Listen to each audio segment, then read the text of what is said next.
Hi to all, here we are for our next lesson, and as you can see on screen, I've just brought up our last render, and as you can see, I've had to add a V-Ray Sun just because I was looking through my aerial, which is going to serve as a base plate, and I'll just show you.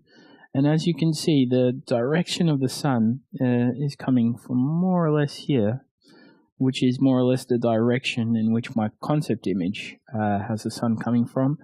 And I found that it also just added a little more depth to the image. Although I'll be kind of painting all this in post, it just adds a little something. And I can bring out those highlights on the trees and bring it out a little more on the building itself.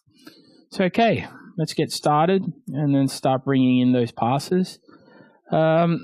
You can do this various ways, but this time I'm actually working to the backplate. And what that means is that I'm going to bring in the renders and just place them on top of this backplate, as I've used that also in 3D Max as my backplate, just to get an idea of the perspective itself.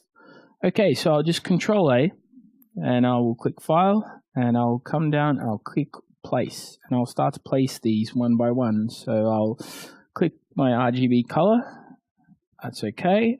I'll Control A again and I will place the next ones. So I'll come in and I'll probably just start from the top.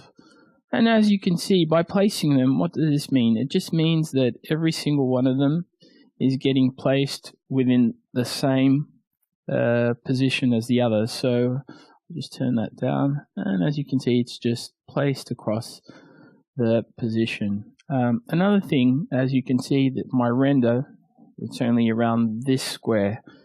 That just means I just rendered this region just because there was no necessity to render everything out. And what does placing the images mean? It just means that futurely I can alter and I can change the images as I want, and I can just Control T and transform them. And when I click again, I can just go into the replace contents when I right click, and I can just bring in the same image and just replace it on top. So I'll continue just placing them out.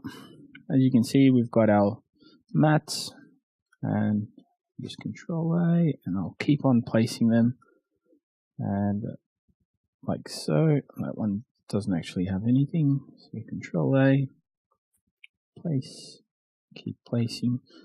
So I'm just going to pause here for a while I keep on adding to these, because this is a bit repetitive, so just give me an instant.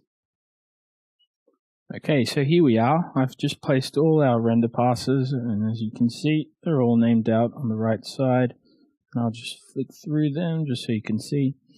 Generally, what I'll do is I'll separate the ones that let me select. So I'll just call this masks, normal, just normal masks, and just selection masks.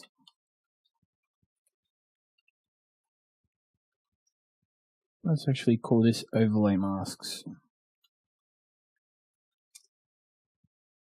And I'll start just dividing these up into the masks that will let me select and the masks that I'll use to overlay on our render. So under OD, and I'll just switch those off.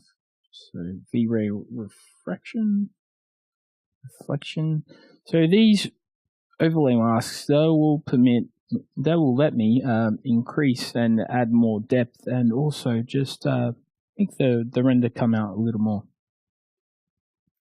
Lighting, V-Ray normals, that goes into selection, V-Ray lighting, extra text.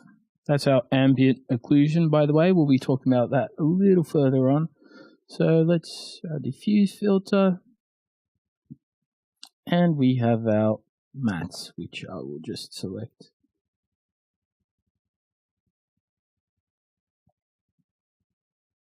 Okay, and we have our RGB channel. So here we go, we have our RGB and we have our overlays. So I think we'll talk about the overlays masks in the next chapter of this tutorial.